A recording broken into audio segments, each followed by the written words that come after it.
오늘 하나님 말씀은 느헤미야 10장 32절에서 34절 말씀까지 전합니다. 이제 그 이스라엘 백성들이 이전에 이제 뭘 했습니까? 이전에 29절에 보니까 다 그들의 형제 귀족들을 따라 저주로 맹세하기를 우리가 하나님의 종 모세를 통하여 주신 하나님의 율법을 따라 우리 주 여호와의 모든 계명과 규례와 율례를 지켜 행하겠다 이렇게 했거든요. 그러니까 이 느헤미야 지금 10장은 9장까지는 우리가 하나님 앞에 회개를 하는 거죠. 하나님께 우리가 회개를 합니다. 우리가 그동안에 성전에서 예배를 드린 것을 거의 못했는데 이제는 우리가 돌이켜서 하나님께 이제 예배를 드리겠습니다. 그런 다음에 언약을 맺잖아요. 언약을 맺으면서 이 언약 맺은 사람의 이름이 누구냐라는 것이 10장 이제 1절부터 28절까지 쭉 이제 언약을 맺은 사람들을 쭉 나열하는 것이잖아요. 나열하고 자, 이런 사람들이 하나님과의 관계 회복을 위해서 우리가 이런 언약을 맺는 대표자입니다. 이러면서 느헤미야와 시드기야를 쓰고 그다음에 쭉 제사장, 레위인 이런 식으로 계속해서 대표자 이름을 쭉 썼잖아요. 언약을 딱 맺었어요. 이제 그런 다음에 우리가 이제 하나님을 정말 열심히 섬기겠습니다. 이제 이것은 말이나 구호에 그치지 않고 실제적으로 우리가 무엇을 하겠습니다까지 들어가야 되는 거예요. 그러니까 이제 우리가 쉽게 이제 이야기하게 되면 뭐라 그럴까요? 우리 자녀들하고도 얘기할 때도 자녀들이 내가 이번 여름방학 때 무엇을 열심히 공부하겠습니다. 이제 그렇게 이야기를 하는데 구체적으로 공부를 하는 것을 어떻게 공부할 것이고 하루에 수학은 몇 시간, 영어는 몇 시간 이렇게 구체적으로 따주지 않으면 그냥 머릿속에 끝나는 거예요. 이번 여름방학 때는 내가 영어를 좀 정복해 봐야지. 그건 구체적인 것이 아니잖아. 영어를 정복해야지. 여름방학은 수학이 좀 부족하니까 수학을 해봐야지. 더 문제는 점수를 올려봐야지. 이게 아니라 더 구체적으로 하루에 몇 시간을 수학하고 또 수학에서 또 어떤 문제를 풀 거고 또 그 다음에 영어를 못 풀 거고 이렇게 구체적으로 나열해서 그것을 지켜나가는 것은 전혀 다른 문제예요. 그러니까 우리가 약속을 맺는 거하고 그 약속을 지켜나가기 위해서 구체적으로 그 약속을 맺는 것은 전혀 다릅니다. 또 이제 보면은 교회에 나오거나 또 올 때 그래 언젠가 갈게 이제 이렇게 얘기하는데 다음 주에 나와 그럼 깜짝 놀라는 거죠. 구체성은 들어가면 깜짝 놀래요. 그러니까 총론을 이야기하게 되면은 별로 놀라지 않은데 구체적으로 뭘 해야 돼? 우리가 뭘 준비를 해야 돼? 이렇게 해버리면은 그때는 어때요? 깜짝 놀라는 거예요. 그때는. 그래서 그렇기 때문에 우리가 국가의 일은 어쨌든 뭐 구체적으로 일을 할 수밖에 없어요. 국가의 일은. 그런데 교회의 일은 자칫하면은 구호에 그칠 수가 많아요. 구호에 그치는 수가 대단히 많다. 구호에 그치는 수가. 그래서 이제 여기에 이제 본다 그러면은 이 32절에서 39절까지 39절 마지막까지가 이 성전에 대한 헌신 우리가 성전에다가 어떤 헌신을 하겠다라는 것이 32절에서 39절까지 쭉 나열되는 거예요. 쭉 나열된 겁니다. 왜냐 그러면은 이스라엘에서 가장 중요한 것은 성전이니까. 왜 이스라엘 성전이 가장 중요합니까? 지난번에도 말씀드렸지만 성전의 의미는 하나님이 거기 계시다라는 개념이 아니에요. 왜냐? 이스라엘 사람도 하나님은 아니 계시는 곳이 없다고 생각했거든요. 그래서 야곱도 베델에서 돌베개를 재고 잤는데 거기 하나님이 사닥다리에 오르락내리락 베델 그 자체가 하나님이 지는 뜻이잖아요. 근데 거기가 어디였냐면 성전이 아니라 그냥 길바닥이었거든요. 그러니까 이스라엘 사람들도 꼭 성전에 하나님이 계신다 이렇게 생각하지 않아요. 그럼 성전이 왜 중요하냐? 거기서 하나님으로부터 용서받을 수 있는 제도가 거기 있는 거예요. 그러니까 이스라엘에서는 오직 성전에서만 하나님께 용서를 받는 거예요. 어떻게? 제물을 드림으로 피를 흘림으로 용서받는 그 일이 성전에서 이루어지기 때문에 이스라엘 사람들에게는 이 성전이라는 곳이 너무너무 중요한 거예요. 교회 다니는 사람들이 교회가 얼마나 중요합니까? 교회 다니는 사람들은 교회가 중요한데 우리 성도들도 하나님이 아니 계시는 곳이 없다 다 알아요. 어느 곳에 가든지 하나님이 계신다고 하지만 그 하나님에게 갈 구체적인 방식은 교회에서만 가르치신단 말이에요. 내가 어떻게 하나님께 쓰임받고 내가 어떻게 하나님께 접근하고 하나님 어떤 사람에게 다가오고 이런 것을 배우는 것은 교회밖에 없기 때문에 성도들이 교회를 다니지 않으면은 뭐 몇 주 또 한 달 두 달은 괜찮지만 이게 이제 1년 또는 영원히 교회가 없을 것 같다. 그러면 그때부터 공포는 장난이 아닌 거예요. 그런데 이스라엘에게는 성전이 훨씬 더 큰 의미로 작용해야겠죠. 왜? 우리는 그래도 하나님 말씀을 배우지만 이스라엘은 죄 용서는 성전에서 제사장이 피 흘리는 제물을 드려야지만 용서가 되는 거니까. 그러니까 이거 성전은 이스라엘 사람들에게는 가장 중요한 일이 된 것입니다. 그래서 이제 이 이스라엘 사람들에게는 아예 처음부터 첫째 이 성전에 헌신하는 것이 공동체의 삶의 기준이 되는 거거든요. 성전에 헌신하는 과정에 헌신한다 그러면 어떻습니까? 헌금도 내야 되죠. 제물도 내야 되죠. 또 절기 때마다 와야 되지. 안식일 때마다 와야 되지. 계속 그렇게 되면서 뭡니까? 성전에 헌신하는 것이 그 이스라엘의 공동체를 유지하는 핵심 사항이 되게 되는 것이거든요. 그래서 이제 첫 번째는 그런 것이죠. 성전에 충성하고 헌신하는 것이 공동체의 삶의 핵심이 된다 하기 때문에 성전이 중요한 것이고요. 그 다음에 두 번째 좀 더 크게 말씀을 드리면은 공동체의 핵심뿐만 아니라 국가의 아이덴티티도 성전에서 형성된다는 것이죠. 그러니까 이스라엘은 이 성전의 개념이 국가까지 올라가게 되는 것입니다. 그래서 이제 세 번째는 뭐냐 그러면 첫 번째는 뭐였습니까? 성전에 대한 헌신이 공동체의 삶의 기준이 되는 것이고 두 번째 이 성전의 삶이 이스라엘 국가 전체의 존재 이유, 아이덴티티가 되는 것이고 셋째는 뭐냐 그러면 주님을 내가 현재 모시고 주님의 용서받을 수 있는 그 장소다. 요 세 가지가 성전에 헌신하게 하는 이유예요. 이스라엘 사람들이. 그러면 한편 성전을 섬기겠다고 이 맹세하는 사람들은 단지 입으로만 생각으로만 하면 절대 안 된다. 그래서 재밌는 게 뭐냐면요. 지금까지 한번 가만히 생각해 보십시오. 지금까지 뭐 에스라 시대 때도 그랬고 앞에 이스라엘의 그 왕들 중에 한 번씩 요시야 왕이나 히스기야 왕들 이런 왕들 사이에서 그 부흥이 일어날 때가 있었거든요. 이스라엘에. 재밌는 게 뭐냐면 공통점이 하나 있습니다. 지금 느헤미야 시대 때 이때 느헤미야 시대인데 요 앞에 에스라 시대가 있었고 에스라 시대 때 한번 부흥이 있었고 지금 느헤미야 또 부흥이 있거든요. 그 공통점이 있는데 당연히 첫 번째는 성도들의 하나님께 감화 감동이에요. 근데 하나님께 감화 감동인데 전부 다 이스라엘도 옛날에 보면 왕이 부흥할 때 저기 깊이 감춰져 있던 성경을 찾아내서 헌금통 안에 있던 성경을 발견하게 되므로 그 성경을 낭독하고 성경을 해석하게 되므로 부흥이 일어났고 에스라 시대 때도 에스라가 학사 에스라니까 하나님 말씀을 가리키면서 부흥이 일어났고 지금 이 느헤미야 시대 때도 그 느헤미야가 부흥을 시킨 게 아니라 느헤미야는 조직을 하고 에스라가 가리킨 거예요. 이 느헤미야 시대 때도 에스라가 또 성경 말씀을 가리킴으로 부흥이 일어났습니다. 그러니까 다 공통점 중에 하나가 뭐냐면 다 하나님 말씀을 가르쳤다는 거예요. 두 번째, 이제 이건 여러분이 다 생각을 못했을 거예요. 두 번째는 뭐냐 그러면 전부 다 그 당시에 그 부흥을 일으켰던 주체들이 다 권력자들이에요. 왕이죠. 느헤미야도 총독이죠. 에스라도 지구로 말하면 대법원장이에요. 하나님 율법을 총괄하는 사람이니까 율법을 총괄하는 사람이니까 대법원장이 했거든요. 그러니까 당시에 이스라엘 백성들이 그 민중들로부터 이렇게 부흥이 불꽃처럼 올라오는 게 아니고 다 왕들이나 총독이나 위에 있는 사람이 이렇게 돼가지고 부흥이 된 거예요. 자, 여러분들은 이거에 대해서 한 번도 깊이 고려해 보지 않았죠. 우리는 보통 부흥은 밑바닥에서 불이 타 올라가지고 이렇게 막 올라간 것 같은데 구약은 거의 대부분 위에서 아래로 내려옵니다. 자, 이건 무엇을 강력하게 시사하냐면요. 강하게 시작하자면 첫 번째 당연히 민중들의 감화 감동은 당연한 거거든요. 이건 뭐 더 이상 설명하지 않아도 돼요. 두 번째는 뭐냐 그러면 강력한 리더십이 있어야 부흥이 된다는 거예요.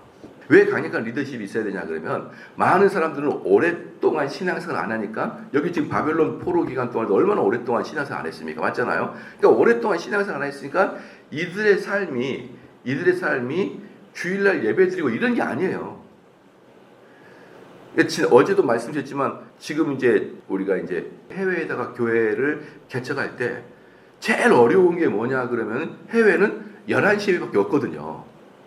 점심 먹고 오후 예배나 저녁 예배가 없어요. 해외는 11시 예배만 드리고 가는 것이 아예 그 나라에서 태어난 애들은 다 그렇게 하고 있어요. 근데 갑자기 가가지고, 그리고 그들은 이제 뭐라 하면 11시 예배 드리고, 낮에 점심 먹고, 이제, 빠빠이 한 다음에 자기들의 이제 마트도 가고, 마트를 가서 이제 일주일간 또 음식도 사야 되고, 한이들도 가서 H마트 가가지고 음식도 사야 되고, 또는 뭐, 아이들하고 피크닉도 가고, 이게 딱 이제 그들의 삶에 이제 규정화돼 있어요. 그래서 주일날은 가족끼리 좀 쉬고 그러거든요. 근데 이따가 보면 알겠지만, 아예 주일은 아침부터 저녁까지 하나님 안에서만 살아야 되는 거예요.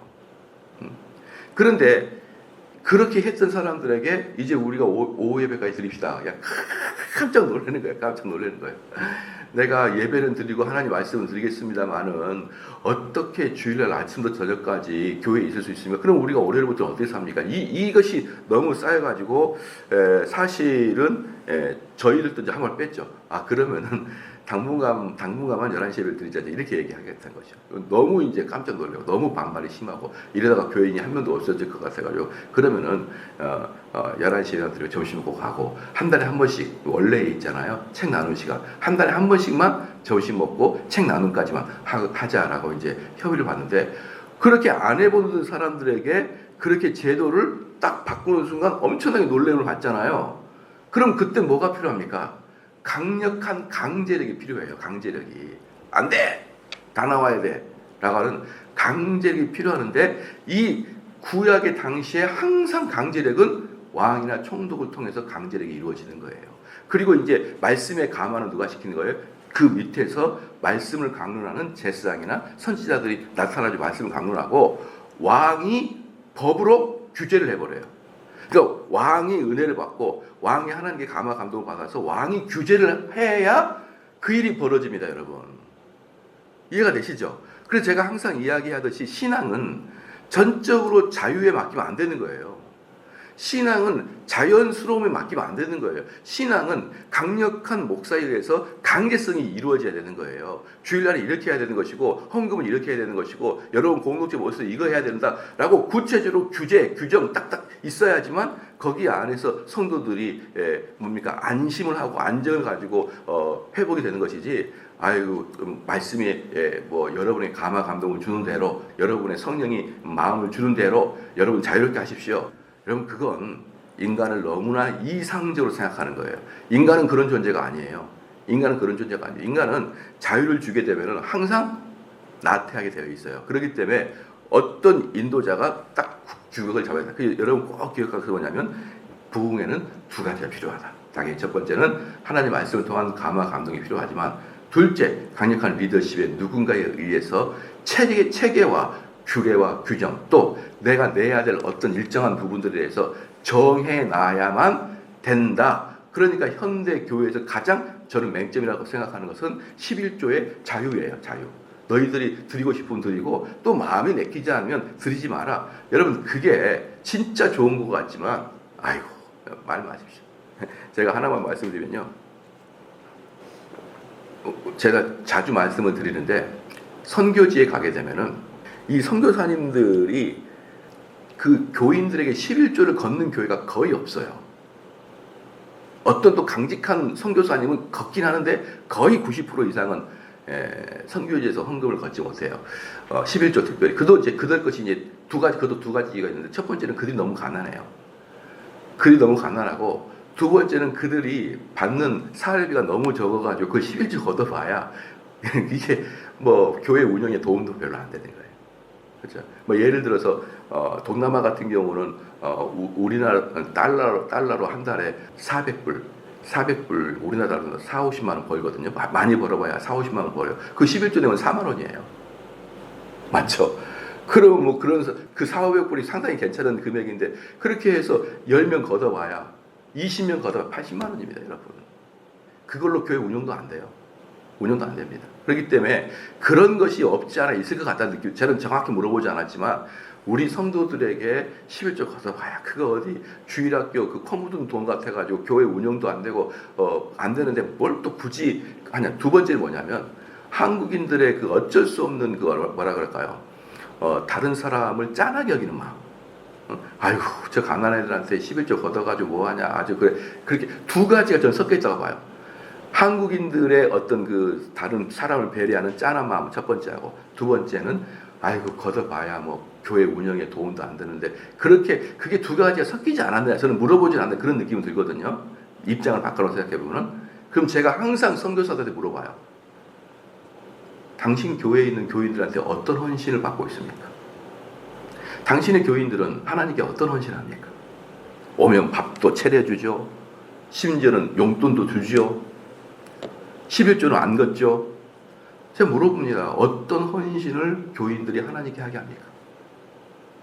그렇죠. 그러니까 방금 말씀드렸던 그 두 가지 온정주의가 결국은 교인들을 하나님께 헌신 전혀 하지 않고 그냥 입만 왔다가 입만 가게 하는 그런 성도로 만들고 있지 않느냐라고 생각합니다. 그리고 이 동남아의 선교지의 거의 대부분의 교회는 희한하게 11조가 없는데, 희한하게 제대로 된 교회가 없는 곳이 동남아예요.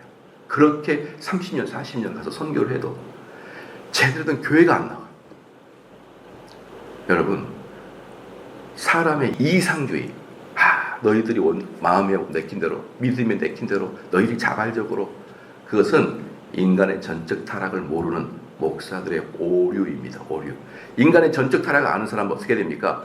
규정을 해야 돼. 규정을 하고 제도를 만들고 그 안에서 너희들이 하라라는 것이죠. 그래서요, 이렇게 섬기겠다고 이제 맹세한 사람들에게 에스라와 느헤미야의 강력한 지도하에 뭐 합니까? 딱 규정을 짜요. 이제부터는 어떻게 할 것이니까 한번 해라라고 합니다. 봅시다. 이제 32절에 보니까 우리가 또 스스로 규례를 정하기를, 그런 거예요. 그러니까 이제 이 강력하게 느헤미야 에스라가 이제 드라이브를 거니까 이제 그 가마 감동 받았던 백성들이, 그럼 우리가 이제부터는 예배를 드릴 때 어떻게 할 것인지 규례를 정합시다라고 나오는 거예요.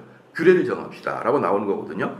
그래서 규례를 정하기를 해마다 각기 세겔의 3분의 1을 수납하여 하나님의 절을 위하여 쓰게 하되, 이 세겔이 여러분 적은 돈이 아니에요. 왜냐 그러면 이 세겔은 은으로 만들어진 것도 있고 금으로 만들어진 것도 있거든요. 금 세겔이 있고 은 세겔이 있어요. 그래서 이 세겔 자체가 가격이 싼 게 아닙니다. 근데 1인당 3분의 1을 이제 그 성전에다가 바치는 거예요. 3분의 1을 수납하여 하나님의 전을 위하여 쓰되 라거든요. 사랑하는 성도 여러분, 진짜 재밌죠? 재밌는 게 뭐냐면은 저는 이런 식의 이야기에 대해서 저는 상당히 이것도 동일하게 지나치게 이상주의라고 생각하는데요. 하나님의 역사는 돈에 의해서 이루어지지 않는다, 그런 말을 많이 하잖아요. 하나님의 역사는 돈에 의해서 이루어지지 않는다 그러면서 항상 밑에다 후원 구자를 써놔요. 하나님의 역사는 돈에 이루어지지 않는다. 그럼 돈을 후원을 쓰면, 여러분 하나님의 역사는 돈과 같이 가요. 왜 자꾸 이상주의로 합니까? 우리나라가 1700년도에 프랑스로부터 카톨릭이 우리나라가 먼저 선교가 됩니다. 카톨릭으로부터 우리나라의 선교가 먼저 시작이 되고, 개신교는 1884년에 언더우드가 오면서 개신교가 이제 시작이 되잖아. 거의 100년 전에 카톨릭이 먼저 들어왔어요. 근데 우리나라에서 카톨릭이 먼저 들어가고 개신교가 들어가서 카톨릭을 앞서는 나라는 대한민국밖에 없어요. 일단 카톨릭이 들어가게 되면요, 다 쓸어버립니다. 그 신앙을.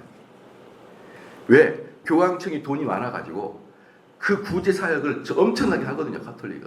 그러니까 그때 조선같은 가난한 사람들 막 카톨릭 하겠죠. 근데 우리나라의 선교한 나라가 어느 나라입니까? 프랑스예요. 재밌는 게 뭐냐 그러면, 카톨릭의 선교는 대부분 어느 나라가 하냐면 스페인하고 포르투갈이에요. 스페인과 포르투갈이 거의 대부분 해외 선교를 했는데, 프랑스가 해외 선교를 하는 나라는 필리핀하고 우리 한국 또 한 몇 개밖에 없어요. 그러니까 프랑스가 선교한 나라는 사실 전 세계적으로 드물고 거의 스페인하고 포르투갈이 선교를 많이 했어요. 근데 왜 제가 스페인과 포르투갈이 아닌 프랑스가 우리나라를 선교한 것이 다행이라고 생각하냐면요, 우리나라에 선교화 가지고 이제 그때부터 자금을 막 때려 부어야 돼. 자금을 때려 부어야 되는데, 그때 프랑스에서 프랑스 혁명이 일어나요. 프랑스 혁명이. 그래서 프랑스 혁명이 일어나가지고 그냥 나라가 우리나라 6.25처럼 전쟁으로 들어가 버린 거예요. 말이 프랑스 혁명이지 내전이야, 내전. 그러니까 선교사들한테 돈을 보내는 게 딱 멈춰버렸어요.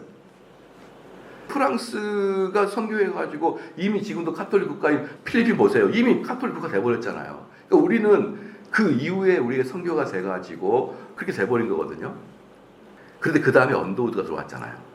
언더우드의 언더우드의 형이 우리로 말한다면 애플 사장 같은 그런 사람이에요.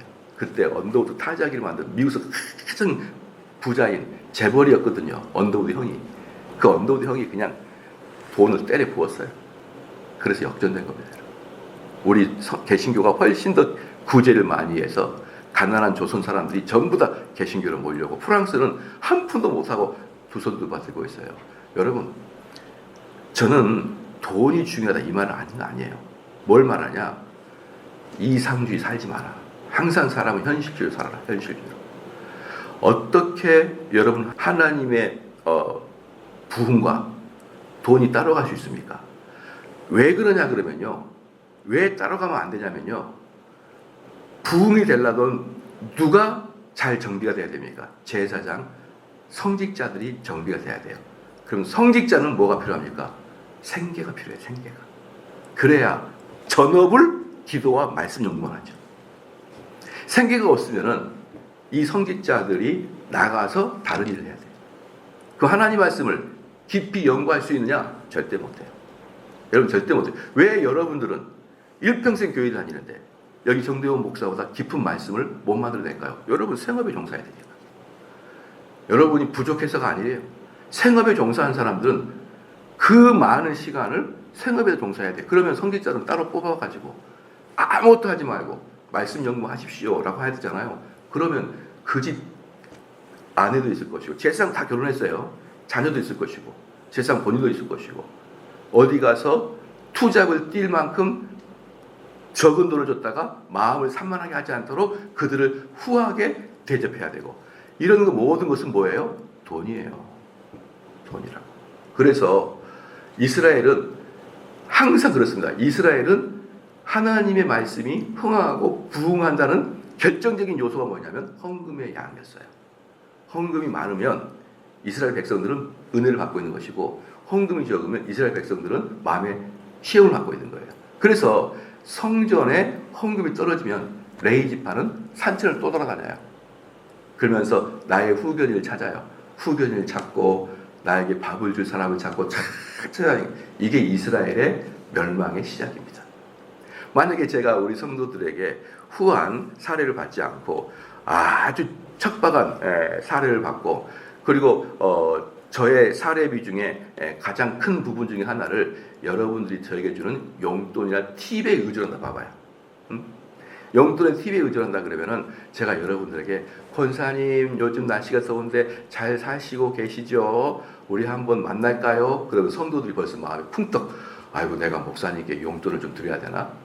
또 목사들도 이번에 이 홍길동 집사 만나면 좀 용돈을 주려나? 여러분 이렇게 되지 않겠어요? 그러면 무슨 목회가 되고 무슨 우리 성도를 훈련시키고 여러분 말이 안 됩니다. 그래서 돈으로 목회하는 게 아닙니다. 돈으로 역사하는 게 아닙니다. 물론 그렇죠. 돈을 많이 낸다고 돈이 많다고 하나님 부흥이 일어나는 거 아니겠죠. 그러나 돈 없으면 진짜 기쁜 하나님 말씀은 끝나는 거예요. 끝나는 겁니다. 왜 이것들을 모르는지 몰라. 그러니까 여기 봐보십시오. 32절에 우리가 또 스스로 규례를 정하기를 해마다 각기 세겔의 3분의 1을 수납하여 하나님의 전을 위하여 쓰는데 첫 번째 규례가 뭡니까? 돈 걷자는 거예요. 돈 걷자. 첫 번째 규례가 돈 걷어야 된다. 자, 그 다음에 그 돈을 걷어서 어떻게 할 것인가? 그 헌금을 걷어서 어떻게 할 것인가 해서 곧 진설병과 항상 드린 소제와 항상 드린 번제와 이거거든. 진설병은 뭐냐면요. 여러분 잘 아시다시피 성전 안에 지성소. 그래서 성전과 지성소를 가르잖아요. 천막으로 가리지 않습니까? 그 천막 바로 앞에 떡을 12덩어리를 딱 매주마다 깔아놔요. 12덩어리를. 근데 그 12덩어리는 당연히 12지파를 상징하는 것이죠. 그래서 안식일이 있으면 안식일의 전날 제사장들이 떡을 구워가지고 12덩어리 쫙 깔아놓는데 그게 왜 떡이냐 그러면은 이 성전에서는 하나님과 백성이 화해를 하고 그 화해의 근거로 같이 식사를 나누는 개념으로 12덩어리 떡을 올려놓습니다. 그것을 그 떡, 근데 떡이라는 것이 얼마나 비싸겠습니까? 빵, 떡 얼마나 비싸겠습니까? 별로 돈은 안 들어요, 그게. 그런데 그 상징적 의미가 매우 중요하죠. 하나님과 백성이 이 성전에서 화해하는 식사를 합니다라는 개념이니까. 그래서 그걸 첫 번째로 진설병을 매주 드린다. 여러분, 진설병은요, 안식일 전날 제사장이 만들어서 일주일 동안 거기다가 진열해놔요. 일주일 동안. 그리고 그 다음 안식일 전날 또 새롭게 만들어야 되잖아요. 또 새롭게 만드는 그날 그 떡을 몽땅 제사장들이 먹어요. 버리면 안 됩니다. 그 제가 가면 보면 일주일 동안 먼지도 쌓이고 그랬을 텐데 참 제사장들도 힘들었겠다 그런 생각 드는데, 어쨌든 모든 떡은 제사장들이 다 먹어야 되는 거예요. 거기 있는 떡은 다 먹어야 되는 거예요. 왜? 절대로 거룩한 떡이기 때문에 버리면 안 되는 것입니다. 그래서 첫 번째 진설병을 탁 들었습니다. 자, 이걸 본다 그러면 이스라엘 사람들은 그 떡도 하나 안 올려놨다는 거예요. 얼마나 성전에 돈이 없었는지, 얼마나 성전에다 헌금 안 했던지 떡 넣을 곳도 없어요. 그래서 첫 번째 떡을 딱 말합니다. 두 번째가 뭐냐면 항상 드리는 소제, 항상 드리는 번제. 이 이제 두 개. 여기서 이제 우리가 항상 드린다고 하는 것을 좀 한문으로 간단하게 얘기하면 상번제, 항상. 그래서 여기서 보면은 소제인데요. 그러니까 항상 드리는 매일 아침과 저녁에 드리는 두 번에 드리는 제사가 있는데, 그거 하나는 소제, 하나는 번제입니다. 소제는 뭐냐면요, 약 2.2리터의 밀가루, 2.2리터 밀가루하고 0.9리터의 기름을 섞어가지고 태워드리는. 그러다 뭡니까? 거기 위에다가 포도주도 이렇게 뿌려가지고 태워드리는 게 소제이고, 그 다음에 항상 드리는 이 번제는 뭐냐 그러면은, 번제를 드릴 때마다 흠없는 1년 된 양을 태워드려요. 양. 여러분, 이게 매일 성전에서 2마리씩 주고 가는 거예요. 이게 가격이 만만치 않겠죠. 매일. 하루 이틀도 아니고 일주일에 한 번도 아니고 매일 아침과 저녁으로 이렇게 드리게 됩니다. 자, 그 다음에 항상 소제와 항상 드렸고, 그 다음에 안식일과 초하루는 또 다릅니다. 안식일 날은 이것도 항상 드리는데요. 1년 된 어린 숫양 2마리씩 드려요. 안식일은 1년 된 숫양 2마리씩. 그러니까 그냥 평일날은 1마리씩 드리는데, 안식일은 흠없는 숫양 2마리씩 드리고, 그 다음에 소제를 같이 드렸습니다. 그 다음에 초하루는 매월 첫째 날, 그때 몇 마리를 드리냐? 수송아지 2마리, 그 다음에 숫양 1마리, 그 다음에 어린 숫양 7마리, 수송아지 2마리, 숫양, 어른 양 1마리, 그 다음에 숫양 7마리를 매월 첫날 드려요.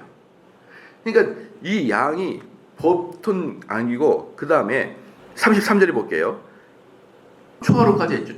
초하루까지 했고, 그 다음에 정한절기는 6월절, 그 다음에 맥주절, 초막절, 장막절, 이게 이제 이스라엘 사람들이 항상 모여야 될 절기거든요. 그러니까 1년에 4차례 항상 하는데, 이때는요, 소와 양이 도살되는 시간, 얼마나 많은 소와 양을 드리는지 몰라요. 얼마나 양을. 이 6월절 한번 생각해 보십시오. 6월절에 되면요, 전국에서 성인 남자가 모여요. 성인 남자가 모이는데, 그 성인 남자들이 무엇을 먹습니까? 하나님께 드리는 제사를 통해서 남은 음식을, 고기를 먹어요. 전국에서 엄청난 사람들이 오는데 그 모든 것을 제물에서 나오는 고기를 먹는다고요. 그러면서 일주일을 버티는 거예요. 그러면은 한 번 제사를 드릴 때마다 수천 마리씩 태워드리는 거예요. 수천 마리씩. 여러분, 이거 뭡니까? 돈이에요. 자, 매일 어린 양 1마리씩 2마리 나가죠. 그 다음에 안식일이 되면 오전 2개, 오후 2개 나가죠. 그 다음에 매월 첫날이 되게 된다 그러면 어린 순양, 송아지 2마리, 양 1마리, 어린 양 7마리. 이게 매월 첫날 드리죠. 그리고 4번의 절기에 수천 마리씩 드리죠. 이걸 다 정했어요. 누가? 그 백성들이. 이제 우리는 그러면은 지금까지는 사실 이게 없었어요. 왜 없었냐면요. 원래 이스라엘이 그 뭐라 그럴까요? 그 독립국가에서 다윗, 뭐 솔로몬 이런 시대 때는 독립국가였잖아요. 그럴 때는 그 궁정에서 엄청난 양의 세금을 성전세로 줬어요. 그러니까 다윗이 다 이렇게 세금을 모으잖아요. 세금을 모으면 그 중에서 종교세를 따로 내가지고 성전 관리비로 따로 줬어요. 그러니까 그 국가에서 세금으로 그 교회도 관리하고 더불어서 많은 백성들이 헌금도 냈어요. 근데 이때가 어떻습니까? 바벨론 포로 끌려갔다 온 상태이기 때문에 궁궐에서 그렇게 할 수가 없어요. 그러니까 모든 돈을 뭘 한 거예요? 성도들이 n분의 1로 내는 거예요. 네. 좀 이해가 됩니까? 이 부분도 제가 말씀을 드렸어요. 많은 사람들이 목사님 전 세계에서 한국 교회만 11조가 있어요. 그랬거든요. 그런데 그 꼭 알아야 됩니다. 북유럽 있잖아요. 북유럽이나 유럽 국가에서는 태어나는 순간 기독교인이에요. 그래서 그들이 나는 교인입니다라고 체크하게 되면은 그들이 받은 월급 중에서 몇 분의 몇이 종교세로 빠져나가요. 나는 기독교라래 내가 기독교인 걸 체크하게 되면은 자연스럽게 세금에서 종교세로 얼마가 빠져나갑니다. 그 종교에서 빠져나가는 것을 국가 종교청에서 걷어가지고 각 교회 목사들에게 사례를 줘요. 그런데 서양 사람들도 교회에 다녀도 종교인이다가 체크를 안 하는 사람 많거든요. 왜? 세금이 안 나가도록. 그래서 유럽의 교회는 관리도 안 됩니다. 여러분. 그 아름다운 교회들이 관리가 안 돼요. 관리할 돈이 없어요. 점점점 유럽인들도 자기 기독교회를 체크하지 않고 그냥 세금이 안 빠져나가니까 이제 국가적으로 종교청에서 돈이 없으니까 사례비도 많이 못 줘요. 이제. 그래서요. 유럽 교회가 자꾸 팔려요. 나와. 근데 왜 저렇게 팔릴까? 왜 그럴까요? 관리비가 거의 없거든요. 그러니까 다 써가지고 세금 나오는데 돈 낼 게 없으니까 무슬림에 팔고 술집에 팔고 불교에 팔고 여러분 그렇게 돼버린 것입니다. 근데 우리나라는 어때요? 우리나라는 종교세가 아니라 국가 보물, 국가 유적지 관리비로 걷어가지고 불교만 줘요. 불교만 줍니다. 그럼 우리 기독교 어때요? 모든 것을 성도들이 n분의 1로 나눠가져야 돼요. 그래서 그런 나라가 현재 우리나라하고 미국교회밖에 없어요. 우리 교회를 지탱하고 우리 교회를 이끌어가는 것을 교회인들이 각자 n분의 1로 헌금을 내가지고 유지해 나가는 교회는 한국과 미국이 대표적인 국가예요. 여러분 이게 한국교회입니다. 이 정확하게 성경적이에요. 왜? 국가가 관여 못하니까 어때요? 백성들이 헌금을 다시 내는 규정을 정하잖아요. 규정을 정한다. 보십시다.